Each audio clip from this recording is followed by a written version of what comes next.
चाहे कोई भी परिस्थिति हो, अपने माता पिता का सम्मान करिए।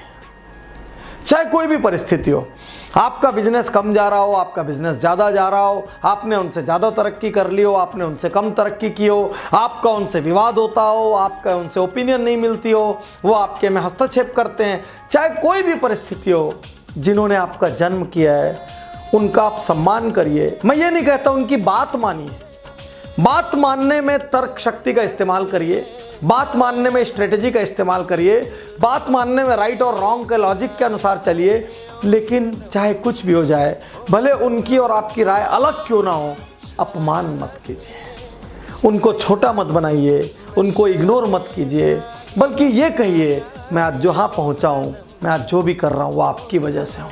तो क्रांतिकारी सलाह पर्सनल रिलेशनशिप की नंबर 1, चाहे कुछ भी हो जाए अपने माँ बाप का अपमान मत करिए। क्रांतिकारी सलाह नंबर 2, जब बच्चों का पालन करने की बात हो तो कॉम्प्रोमाइज मत करिए। अपनी क्षमता के अनुसार उनको सर्वश्रेष्ठ स्कूल में भेजिए, अपनी क्षमता के अनुसार उनको सर्वश्रेष्ठ कोचिंग, सर्वश्रेष्ठ ट्यूशन, सर्वश्रेष्ठ हॉबी क्लासेस में भेजिए। वहाँ पर कॉम्प्रोमाइज़ मत करिए, वहाँ पर कंजूसी मत करिए, वहाँ पर थोड़ा आप स्ट्रेच करिए। भले आप किराए के घर में रह लें, लेकिन बच्चे के लिए कॉम्प्रोमाइज़ मत करिए। अपनी सामर्थ्य देखिए और देखिए, भले दूर क्यों ना हो, भले 10, 20, 30, 50 किलोमीटर दूर जाना पड़े, लेकिन जरा भी अपनी सामर्थ्य है तो वहाँ कंजूसी मत करिए। ये मत देखिए कि ये बजट में हो जाए, वो बजट में हो जाए। यदि सामर्थ्य है तो बच्चे के लिए बेस्ट से बेस्ट कीजिए, क्योंकि पूरी लाइफ में वन टाइम डेवलप होने वाली प्रॉपर्टी यही है। बाकी घर कई बना सकते हो, कई गाड़ियाँ खरीद सकते हो, कई बार विदेश जा सकते हो, आज नहीं गए बाद में जा सकते हो, लेकिन बच्चों को बार बार आप बड़ा नहीं कर सकते। इसलिए अपने बच्चों के लालन पालन में कोई कॉम्प्रोमाइज़ मत करिए। कंपटीशन से नहीं, उनके पालन पोषण में विजन से चलिए। दूसरों से ब्लाइंड कंपटीशन मत करिए, लेकिन एक विजन पे जाने के लिए जितनी सुविधाएं आप दे सकते हैं, जितना बेस्ट एक्सपोजर आप दे सकते हैं, जितनी बेस्ट फैसिलिटीज़ और इंफ्रास्ट्रक्चर आपकी ताकत में है, वो आप जरूर दीजिए। क्रांतिकारी सलाह नंबर 2, बच्चों के लालन पालन में हमेशा विजन लेकर चलिए, कोई कॉम्प्रोमाइज़ मत करिए। पर्सनल रिलेशनशिप की क्रांतिकारी सलाह नंबर 3, यदि आप समर्थ हैं और परिवार के दूसरे मेंबर समर्थ नहीं हैं, तो जहां तक क्षमता हो उनकी मदद कर दीजिए। और मदद करते समय ये गोल्ड रूल ध्यान रखना, वापसी का एक्सपेक्टेशन मत रखना। ऊपर वाला उनको सामर्थ्य देता है जो दूसरों की मदद कर सकते हैं। ऊपर वाला उनकी जेब भरता है जिनकी जेबें दूसरों के लिए खुलती है, जिनके दिल दूसरों के लिए खुलते हैं।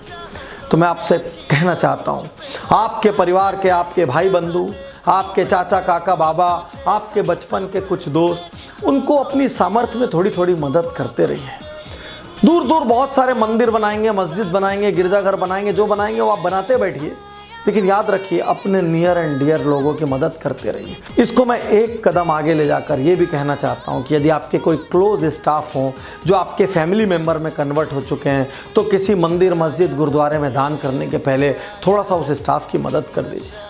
यदि उसकी बेटी की शादी हो तो कन्यादान का एक हिस्सा आप कर दीजिए। यदि वो मकान बना रहा हो तो थोड़ा सा उस मकान में आप कंट्रीब्यूट कर दीजिए। यदि वो गाड़ी ले रहा हो तो थोड़े से गाड़ी में आप कंट्रीब्यूट कर दीजिए। और यदि वो अपनी बच्चे की शिक्षा करा रहा हो और उसका बच्चा ब्रिलियंट हो तो जितनी जिम्मेदारी हो सकता है उठा लीजिए, क्योंकि वो भी आपके परिवार का सदस्य है।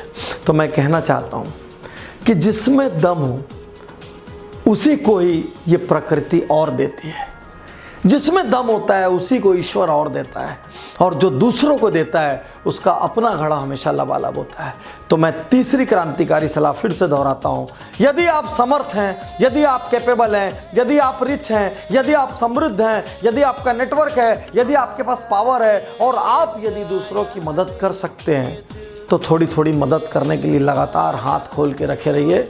और बिल्कुल याद रखना, अपने नियर एंड डियर की मदद करने के बाद वापसी की उम्मीद मत रखना।